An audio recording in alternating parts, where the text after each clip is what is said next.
The social learning theory. Let's start with some background information.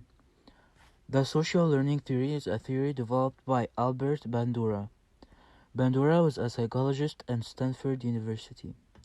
He also made the famous Bobo doll experiment conducted by him and his colleagues in 1961.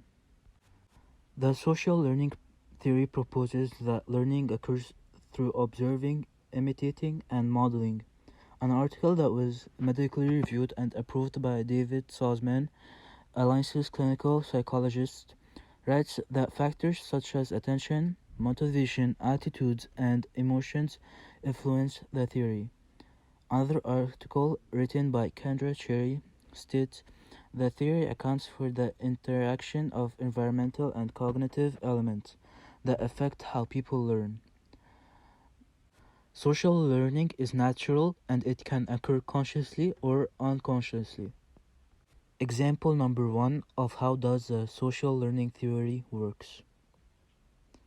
The Bobo doll experiment was conducted by Albert Bandura to prove and investigate if social behaviors can be acquired by observation and imitation. A collection of 72 boys and girls were gathered and tested for aggression.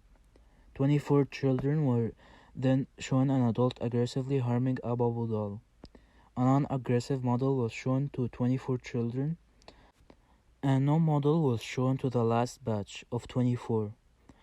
The children that were shown an aggressive model intimidated more aggressive response than those who were in non-aggressive or control groups.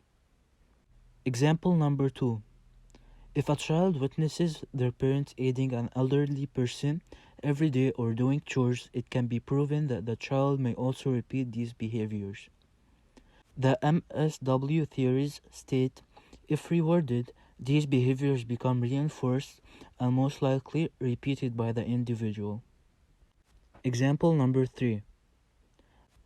New employees might not know the norms of the work area, but by observing other employees, they will learn. For example, the employee might notice that lunch starts at 5 and employees prefer eating at a specific table and conversing about sports. The new employee might also notice paperwork might also need to be turned in by 4:55. The employee might be encouraged to imitate these behaviors to fit into the environment. Thank you so much for listening.